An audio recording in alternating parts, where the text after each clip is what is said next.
आज की कहानी है मेरी बीवी प्रेग्नेंट है। दोस्तों, कहानी शुरू करने से पहले अगर हमारे चैनल को सब्सक्राइब नहीं किया हो तो कर लीजिए ताकि आपके पास पहुंचे हर रोज नया वीडियो। बिस्तर पर करवट बदलते आज अजय की आंखों से नींद कोसों दूर थी। दिन भर मोबाइल और दोस्त यारों के साथ हंसी खुशी समय बिताना उसकी पूरी दिनचर्या थी, लेकिन खुद की पत्नी से कभी प्यार के दो मीठे बोल नहीं बोले थे। अजय ने मात्र भक्ति में आधा खुद को आदर्श बेटा और भाई साबित करने के चक्कर में उसने कभी अपनी पत्नी रागिनी के जबातों को कदर नहीं की। आज भी सुबह से रागिनी अजय को फोन किए जा रही थी। आखिर में थक कर उसने अजय के फोन पर आखिरी मैसेज किया, अजय काश तुम मेरे पति बन पाते। अजय ने मैसेज देखा और मुंह बनाते हुए सिर्फ कहा। उसने अपनी माँ को फोन किया और पूछा, माँ सब ठीक तो है ना? हाँ बेटा सब ठीक है। ऐसा क्यों पूछ रहा है? कुछ नहीं माँ, बस ऐसे आज रात में लेट आऊंगा यही बताने के लिए फोन किया था। अच्छा रखता हूँ कहकर फोन कांतों से हटाकर पॉकेट में रख लिया और बड़बड़ाते हुए जाकर दोस्तों के साथ कैंटीन में बैठे गया। तभी एक दोस्त ने कहा, अच्छा यार मैं चलता हूँ, काफी देर हो गई। अजय ने कहा, अरे कहाँ देर हुई, अभी शाम के 7 ही तो बजे। नहीं जनाब, घर जाना है, मेरी पत्नी मेरा इंतजार कर रही होगी। प्रेग्नेंट है तो मुझे उसका भी ख्याल रखना। वो अब माजरा समझ आए, तू तो भाभी के डर से जा रहा है। नहीं यार, डर किस बात का? ऐसी हालत एक पत्नी को अपने पति के साथ और प्यार की जरूरत होती है, तबीयत और मन दोनों को ठीक रखने के लिए। अरे ये औरतों के नाटक बहुत होते, मैं तो नहीं झेलता। मैंने तो अपनी पत्नी से साफ साफ कह दिया है कि मुझसे कोई उम्मीद मत रखना, जो भी हो सब माँ से कहना। क्या बात कही तुमने अजय, एक पत्नी जो अपना पूरा परिवार हमारे भरोसे छोड़कर आती है, हमारे घर रिश्ते परिवार को अपना समझकर उनका ख्याल रखती है, हम उसकी ऐसी हालत में देखभाल भी नहीं कर सकते जबकि वो हमारी परिवार को आगे बढ़ाने वाली है। सिर्फ हमारी पत्नी ही मां नहीं बनती जनाब, हम भी पिता बनते हैं। तो दोनों की जिम्मेदारी और भागीदारी भी बराबर की होनी चाहिए। सल्ताव जोरू का गुलाम, डरपोक कहीं का, अजय ने पीछे से कहा। वह मौजूद सभी दोस्त एक साथ ठाके लगाकर हंस पड़े। अजय रात को जब करीब 1 बजे घर पहुंचा तो घर पर सिर्फ उसे उसके बाबूजी मिले। उसे घर में किसी को ना पाकर उनसे पूछा, बाबूजी बाकी सब लोग कहाँ हैं? बेटा रागिनी को अस्पताल लेकर गए, वो सीढ़ियों से गिरकर बेहोश हो गई थी। इतना सुनते अजय के पैरों तले जमीन खिसक गई। वो उल्टे पाव अस्पताल की ओर चल दिया। मन घबराहट भरी हुई थी, ना चाहती हुई भी बार बार रागिनी का मासूम चेहरा उसकी आंखों के सामने घूम जाता और मन अनहोनी की आशंका से तेज रफ्तार में कार चलाकर जब अजय अस्पताल पहुंचा तो देखा कि उसकी माँ, भाई बहन और बहनोई सब अस्पताल में मौजूद थे, लेकिन सबके चेहरे पर मायूसी छाई हुई थी। माँ क्या हुआ? रागिनी कहाँ है? अपनी माँ को दोनों हाथों से जोड़ते हुए अजय ने पूछा। माँ ने नजरें झुका ली और ऑपरेशन रूम की तरफ इशारा किया तो उसे वहां से तेजी से भागती आती हुई नर्स देखी जो उनकी तरफ भागती हुई आ रही थी। अजय दौड़कर नर्स के पास गया और उसे पकड़कर पूछने लगा, सिस्टर मेरी पत्नी और बच्चा कैसे? नर्स ने कहा, छोड़िए मुझे, अंदर जो पेशेंट है उसके कोई पति नहीं, उसकी हालत बेहद नाजुक है, बच्चा पेट में ही मर गया, उसके बचने की कोई उम्मीद नहीं है। क्या बकवास कर रही है? मैं हूँ उसका पति, लेकिन सब डॉक्टर। और हमने पूछा तो उसने कहा उसका कोई पति नहीं। अजय इतना सुनते संत रह गया और उसकी पकड़ ढीली पड़ गई। वो दम से वहीं कुर्सी पर अपना सिर पकड़े बैठ गया। थोड़ी देर में डॉक्टर बाहर निकल कर आए और कहा, सॉरी, हम बच्चे को नहीं बचा पाए और पेशेंट कोमा में है। कब तक और कितने दिनों में वो इस सदमे से बाहर आएगी, मैं ये नहीं बता सकता। अब तो आप सब बस ईश्वर से उनके जल्दी स्वस्थ होने की कामना करें। पल भर में अजय की दुनिया उजड़ चुकी थी। सब कुछ उसके हाथों से निकल चुका था। अब वो चाह कर भी कुछ ठीक नहीं कर सकता था, क्योंकि उसे तो कुछ पता ही नहीं था कि आखिर रागिनी के साथ हुआ क्या था।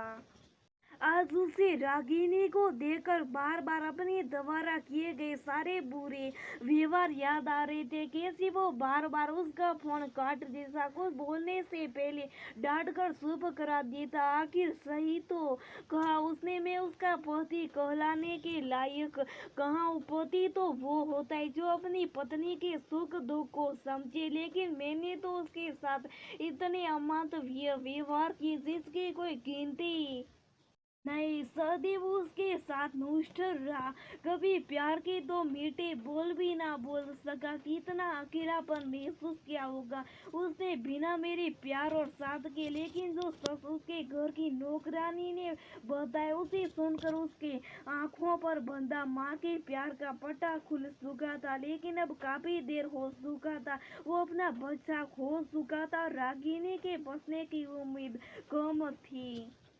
अजय को जब पता चला कि उसकी माँ ने नौकरानी को घर से ये कहते हुए काम करने से मना कर दिया था कि अब रागिनी आ गई है तो अब वही घर के सारे काम करेगी, तुम सिर्फ बाहर का बगीचा का काम और जो मैं काम वही करना। मालकिन उनसे घर के सभी काम करवाती थी और खाना भी खाने के लिए पेट भर नहीं देती, ये कहते हुए कि ज्यादा खाने से बच्चा पेट में दब जाएगा और ऑपरेशन करना पड़ेगा। खाना ठीक से ना खाने से उनका हीमोग्लोबिन भी कम हो गया था। डॉक्टर ने उन्हें पहले बेड रेस्ट के लिए बोला था, लेकिन मालकिन ने ये कहा कि ये सब डॉक्टरों की सोच है, पैसा ऐंठने के तुम चुपचाप काम में लग जाओ। वो रोज उनसे अपने हाथ पाँव दबाती, कपड़े भी हाथ से धुलने के लिए कहती और वो बेचारी चुपचाप सब कुछ करती। उस दिन भी उनको सुबह से उल्टियाँ हो रही थी।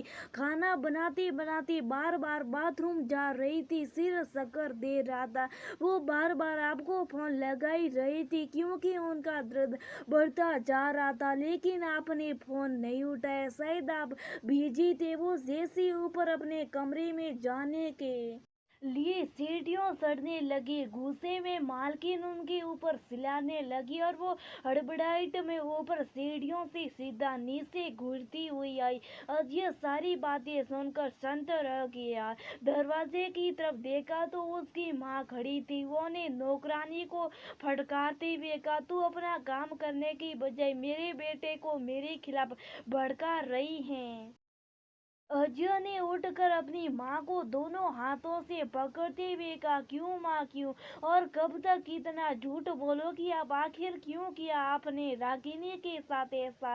क्योंकि वो आपकी बेटी नहीं बहू थी। माँ बहू के लिए आप मानवता भी भूल गई। आखिर किस चीज की कमी अपने घर में, और भाई तो कब से आती हैं अपने घर में, फिर आपने ऐसा क्यों किया? और मुझसे कहती रही सब कुछ ठीक है। आखिर एक बिन माँ की लड़की कि आप माँ क्यों नहीं बन पाई? उसने अपने सिर पर हाथ रखा और वही बिस्तर पर बैठ गया, दोनों हाथों से अपने चेहरे को ढक ढक कर रोती रोती सिर्फ इतना ही कहा, जब मैंने अपनी पत्नी और बच्चों का ख्याल नहीं रख पाया तो आपसे कैसी शिकायत? लेकिन अब मैं आखिर से कभी भी आप पर भरोसा नहीं कर सकता। किसी ने सही कहा, औरत ही औरत की दुश्मन होती और आपने ये दुश्मनी अपनी बहू के साथ ही निभा ली। लेकिन आज मेरी आप एक बात याद रखिएगा, अगर रागिनी को कुछ भी हुआ तो मैं आपको और खुद को कभी माफ नहीं कर पाऊंगा और आप भूल जाइएगा कि आपकी कोई बेटा भी है। और रोता हुआ अजय कमरे से बाहर निकल गया। अजय रोज अस्पताल जाता है। उसने डॉक्टर से मना कर दिया कि वो रागिनी को घर नहीं ले जाएगा। जो भी खर्च होगा वो करने के लिए तैयार है, क्योंकि उसे अब घर की किसी भी सदस्य पर भरोसा नहीं था। 6 महीने तक अजय रोज अस्पताल जाता और भगवान से प्रार्थना करता कि रागिनी ठीक हो जाए और वो अपने गुनाह की माफी मांग सके। एक रात अचानक फोन की घंटी लगातार बजे जा रही थी, लेकिन उस वक्त अजय वॉशरूम में था। बाहर आकर उसने फोन उठाया, देखा तो आखिरी मैसेज अस्पताल से था। वो मैसेज देखकर भागता हुआ अस्पताल पहुंचा। देखा तो रागिनी को होश आ गया था। वो बार बार सबसे अपने बच्चे के बारे में पूछ रही थी। अजय ने भागकर रागिनी को गले से लगा लिया, कहने लगा, तुम ठीक हो गई रागिनी। तुमको कुछ हो जाता तो मैं खुद को कभी माफ नहीं कर पाता। जानता हूँ मैं तुम्हारा गुनहगार हूँ। मेरी गलती माफी के लायक नहीं, लेकिन फिर भी हो सके तो मुझे माफ कर दो। और उसको सारी सच्चाई बताई।